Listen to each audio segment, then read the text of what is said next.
Olá você, assinante aqui da Empíricos, meu nome é Matheus Spies e eu trabalho em algumas séries da casa, como Palavra do Estrategista e Double Income. Hoje, a minha tarefa vai ser bastante interessante, comentar um tema que está quente no mercado e deve ficar cada vez mais aquecido, que se trata justamente do mercado de créditos de carbono. Antes de eu começar, já peço que você deixe aí seu like, se inscreva se você ainda não é inscrito, compartilhe esse conteúdo com seus amigos e comenta aqui embaixo novos conteúdos que você deseja que nós possamos trazer para você num futuro, tá certo? Então, sem mais delongas, vamos começar com o que interessa, né? Então, a gente vem já de algum tempo tratando de commodities, grandes tendências para os próximos anos. Eu falei sobre commodities, falei sobre o mercado de urânio, falei sobre o mercado de hidrogênio. São grandes tendências para os próximos anos e de longo prazo, às vezes décadas, 10 anos, 15 anos, quiçá 30 anos até em alguns casos. Aqui não é diferente, mas é como eu sempre falo, a janela de entrada ela está hoje, né? Ela está no presente porque o mercado financeiro ele gosta de trazer a valor presente esses fluxos de caixa futuro. É o que acontece aqui também e é que eu vou te explicar daqui a pouco. Antes, deixa eu contextualizar de onde veio essa história, né? Então a gente está num universo, num mundo que cada dia mais se discute sobre ESG, né? O que é o ESG? Tem um vídeo aqui da nossa especialista neste tema, que é a Larissa Quaresma, né? A minha par aqui na análise, muito competente, tem carteira de ações ESG, né? O que é isso, né? ESG é Environment, Social and Governance, meio ambiente, causas sociais, né? Questões sociais e governança. É um tema que tem se tornado cada vez mais natural nas rodas de mercado financeiro no mundo, né? No Brasil também, gradualmente, cada vez mais é um tema que vem se tornando mais relevante, né? A questão do meio ambiente, a questão de como isso dialoga com a desigualdade, com a sociedade, com as comunidades ao redor e também com a ética de governança corporativa, enfim. E o grande tema aqui vai ser o meio ambiente, né? Vou focar na parte do E. Aqui é especificamente a parte do E do meio ambiente, que é o compromisso de redução das emissões de gás carbônico e gás carbônico equivalente, né? Então, gás carbônico, dióxido de carbono, gases de estufa, né? De efeito de estufa, e CO2 equivalente, que seria metano, óxido nitroso, esse tipo de coisa que também danifica a estufa, né? A atmosfera do mundo. Então, enfim, a gente tem um grande nível de poluição. É claro que a gente tem o homem, né, responsável por 78% das emissões, por meio de energia, indústria, transporte, criação de gado também, né? E, claro, os países cada vez mais estão de modo a limitar o aquecimento da Terra em até 1,5 graus Celsius nas próximas décadas, eles precisam reduzir as emissões. E isso deve ter targets para 2030 e targets mais agressivos, até de neutralização completa, para 2050. Então, é um movimento que a gente deve verificar de maneira bastante evidente nos próximos anos. A gente vê nos Estados Unidos, que costuma ser guidance, pelo menos para o Ocidente, de maneira bastante clara, tem se comprometido cada vez mais com esta temática. A gente vê discussão de carros elétricos, programas de infraestrutura verde, transição energética, temas quentes que têm se tornado naturais no meio político, nas rodas sociais, enfim. Então a gente tem esse compromisso de redução das emissões dos gases de efeito de estufa, dos quais o homem é muito responsável, e a maneira como nós faremos isso varia. Você vê, a gente não consegue simplesmente reduzir do dia para a noite essas emissões. O que a gente pode fazer, por outro lado, também é compensá-las. Então você vai reduzir de um lado, mas para fazer esse gap, para bater essas metas, você compensa do outro lado também, de modo a neutralizar o seu impacto no meio ambiente. Então, isso aqui é muito importante porque a compensação é que vai dialogar com o mercado de crédito de carbono, né? Que seria a commodity do futuro. Ó, que bonito, né? Poético quase.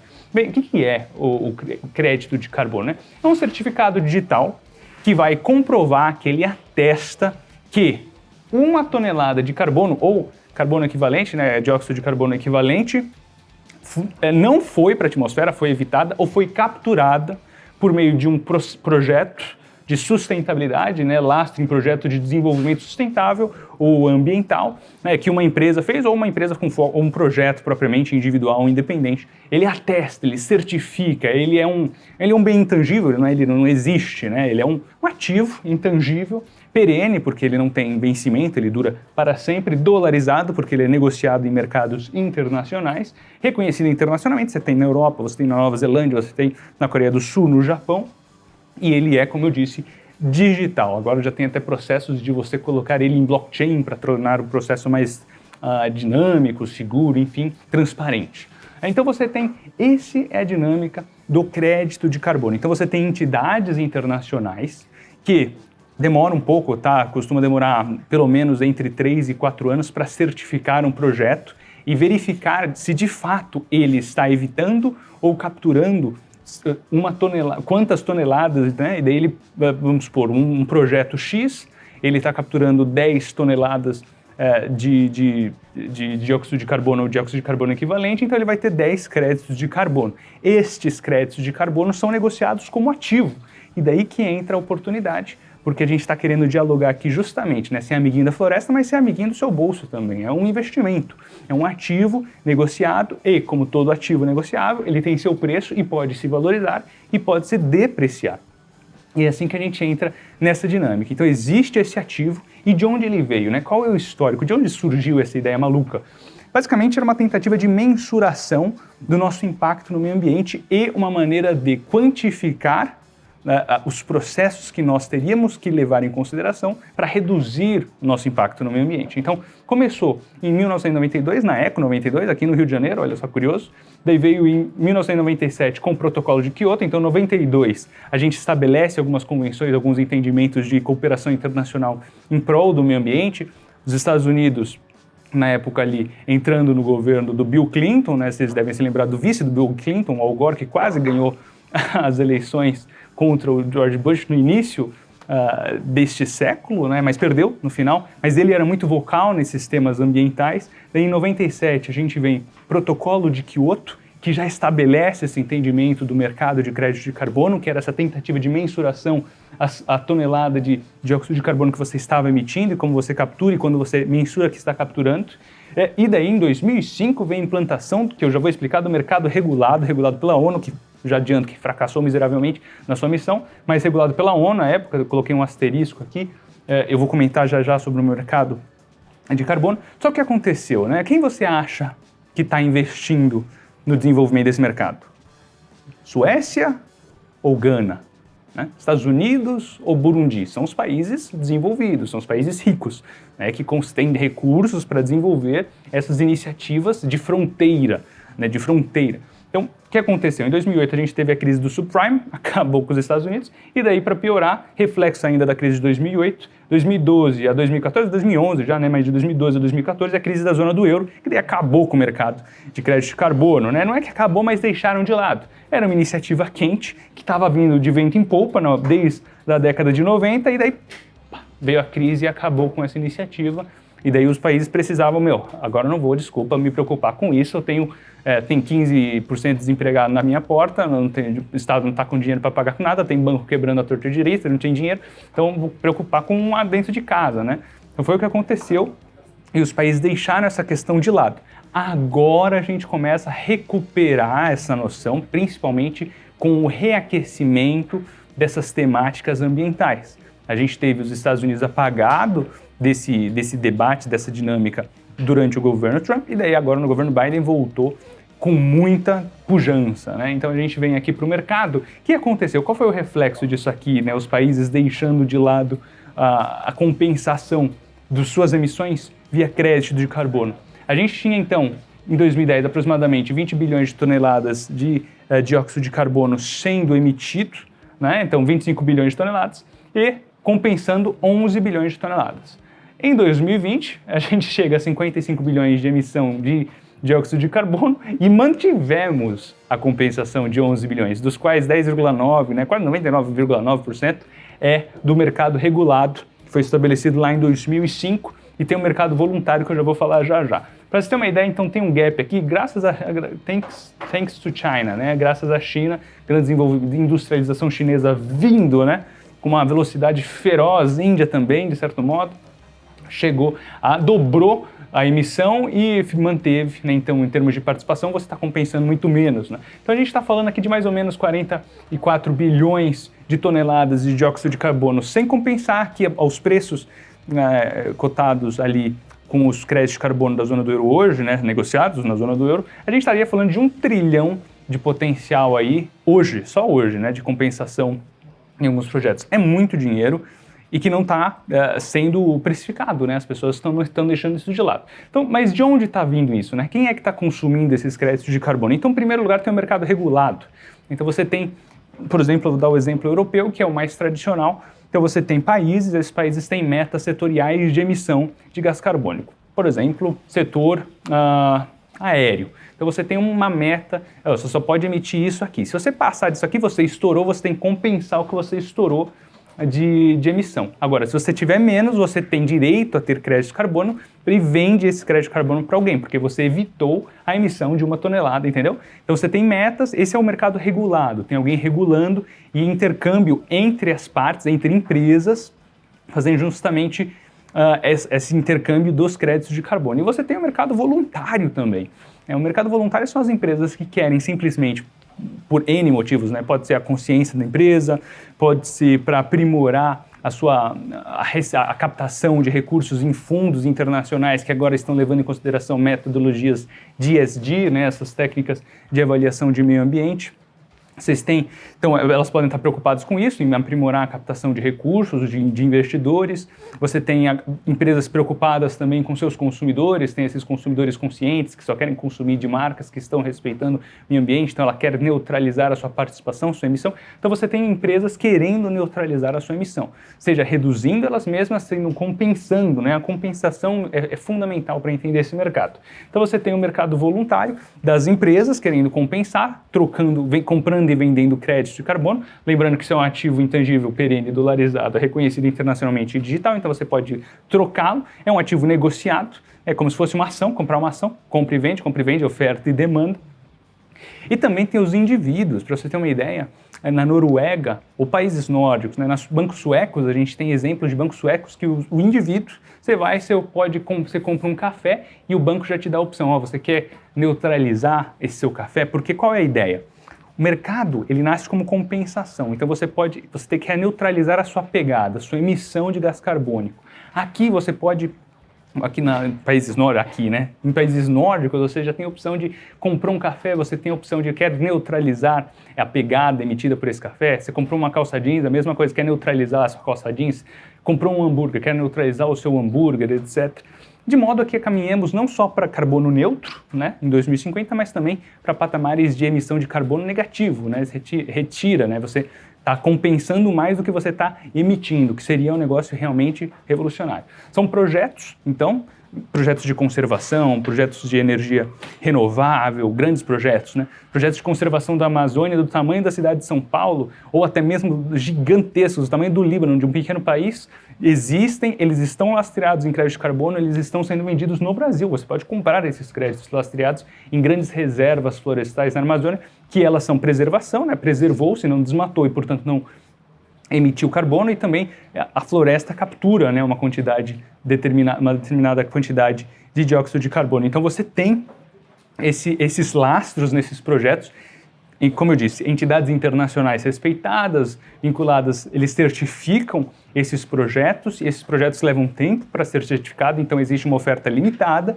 esses projetos estão crescendo, mas existe uma oferta limitada desses projetos, então existe esse choque de oferta e demanda. Então você tem as pessoas querendo compensar a sua própria pegada, e você tem empresas compensando a sua própria pegada, ou seja, você tem uma demanda que potencialmente supera a oferta no curto prazo. Claro, ao longo do tempo você vai tendo mais e mais projetos de desenvolvimento sustentável que podem ser, junto a essas certificadoras internacionais, atestado que, de fato, aqui está evitando a emissão de tantas toneladas de gás carbônico. Então você tem esse mercado já estabelecido, ele já existe, você só precisa desenvolvê-lo, você precisa democratizá-lo, você precisa que ele chegue em outros países. Por quê? Porque eu estou falando aqui Estados Unidos, né, alguns estados dos Estados Unidos, não todos, países para frentex, né, Nova Zelândia, Austrália, Canadá, Coreia do Sul, Japão, até a China entrando nisso agora, né, mas tardiamente, depois de fazer isso aqui, né, agora está entrando. Enfim, você tem várias, Europa, né, zona do euro, todo mundo, países nórdicos principalmente, mas Alemanha, França, todo mundo compensando a sua pegada. Então você tem uma demanda, mas ainda existe uma carência. De onde está vindo? De quem será? Né? América Latina, África e Sudeste Asiático, países que, como eu disse, aqui, né, por que aqui afetou tanto o mercado? Porque são os países ricos, né? Aqui a gente tem a menor proporção de países ricos. O Brasil é relevante na América Latina, na África também, potencial, a gente tem até o Congo, né, eu já vou comentar sobre isso. Enfim, Sudeste Asiático também, países que estão precisando entrar. Então a gente tem mercado para expandir, desenvolver já nos países ricos, desenvolvidos, e mercado para entrar e se regular e etc, né, se amadurecer consequentemente. E o Brasil onde se posiciona nisso? Né? Hoje, a gente aproximadamente certifica algo como 5 milhões de toneladas de carbono no território nacional. Então a gente tem 5 milhões ali de créditos de carbono, toneladas de dióxido de carbono, 5 é pouquíssimo, né? Pouquíssimo. E o potencial, 1,5 bilhões de toneladas de dióxido de carbono ou dióxido de carbono equivalente a ser capturado, né? O que, usando essa mesma proporção aqui, seria algo como 50 bilhões de dólares adicionais em exportação potencial, ou até mesmo algumas contas, se você fizer nos setores adjacentes que se beneficiam, a gente está falando de 3% a mais do nosso PIB. Então o Brasil tem muito potencial. E de onde vem esse 1,5 bi de tonelada? Né? É porque a gente tem 40% da floresta tropical do mundo, então a gente tem um potencial de preservação, de certificar essa preservação, conservação gigantesco. O segundo colocado é o Congo, que eu tinha mencionado para a África, que é 13% só floresta tropical. Então, é realmente muito impactante, tá, o diferencial que pode trazer para o Brasil. O Brasil pode ser um titã nesse mercado de commodities. É mais uma commodity para o Brasil se beneficiar, mas ainda assim é uma baita commodity, 3% de PIB potencial, né? Eu não estou falando que de fato vai acontecer, não é para qualquer um. Então, você pode comprar créditos de carbono para compensar a sua pegada. Você pode querer, não, eu quero neutralizar a minha pegada. Você tem calculadoras de pegada, né? Quanto ele estima mais ou menos, dados os seus hábitos, quanto você emite de carbono no seu ano, você compensa a sua pegada. Você pode comprar como reserva de valor, a gente está falando de um bem dolarizado, ele é perene, é quase como se fosse um metal precioso, tem gente que faz essa comparação, né? A gente está falando de commodity, é como se fosse um metal precioso, é uma reserva de valor, só que uma poupança verde, entre aspas, ou você pode querer valorização, e é isso que a gente está atrás aqui no caso, mas é claro que você pode estar aqui por outro motivo, poupança verde também é um nocional, só que aqui, como é um investimento muito de fronteira, né? O que a gente está pensando é valorização de capital e, portanto, com um pedaço pequeno do seu patrimônio. 1% para você experimentar no máximo, e depois, se você entender como sendo mais apropriado, mas 1% seria o ideal para uma carteira de um investidor, num portfólio diversificado, justamente para ter essa exposição a este potencial explosivo para os próximos anos, porque as empresas, os países vão precisar compensar a sua pegada para 2030, 2050. Então existe uma demanda para os próximos anos muito forte vindo aí, e o mercado de carbono para compensação, vão reduzir, vão compensar, né? E para compensar, o mercado de carbono é chave. E como você pode comprar, né? Anteriormente, veja, ele é negociado internacionalmente, tem mercados, né? Aqui tinha um regulador internacional que era a ONU, hoje a gente está regionalizando esse mercado, então você tem reguladores regionais, que tem funcionado muito melhor do que funcionava anteriormente, para falar a verdade. Então são os países que têm feito esse papel de regulador, né? Regular para o setor, regular o intercâmbio para justamente ter maior aderência ao que está acontecendo, né? Então antes como é que funcionava aqui no Brasil, por exemplo? Você tinha sites que você calculava a sua pegada, ele estimava quanto você emitiu de dióxido de carbono em 12 meses, e você pagava, né, você mandava o dinheiro para o site, esse site transferia esse dinheiro porque tem um lastro em projetos, e você ganhava um certificado que não era negociável. Agora ele é negociável, existem empresas como a Moss, né, que vendem token de carbono, eles tokenizaram, colocaram na blockchain, como eu havia dito. Você pode comprar como se fosse um ativo, entra no site e compra, ou também agora tem a alternativa via fundo, né? Tem a Vitro, criou um fundo, o Vitro Carbono, que compra o crédito de carbono no mercado europeu e cria a exposição justamente a esse potencial explosivo que eu falei para os próximos anos, né? Como você pode entender, é claro que é um investimento de risco de fronteira, então 1% no máximo, mas por todo exposto aqui, o Brasil tem grande chance de ser protagonista nessa história, tá bom? Essa era a história que eu queria te contar, né? Uma história em que a gente pode sair muito bem, né? A commodity do futuro, o Brasil aí sendo um grande titã nesse mercado. Eu espero que você tenha gostado, eu espero que tenha ficado claro o suficiente para você. Então é isso, pessoal. Se você gostou desse vídeo, curta, favorite, compartilhe com seus amigos, comenta aqui embaixo qual é a sua opinião sobre esse mercado, se tem futuro, se vai realmente dar bom, né? Vai ser alguma coisa que vai gerar frutos, e principalmente para o Brasil, que a gente tem muito potencial, como eu falei, 40% das florestas tropicais do mundo, da Amazônia, né? Então, enfim, vamos ver como se desdobra, comenta aí o que você acha. Se você gostou desse tema, é uma coisa que a gente já abordou há bastante tempo e já rendeu frutos para os nossos assinantes da série Palavra do Estrategista. Está interessado em temas de fronteira como esse, hidrogênio, estratégias de alocação, urânio, posições no exterior de ações de renda fixa, aqui no Brasil, uma carteira de ações, etc.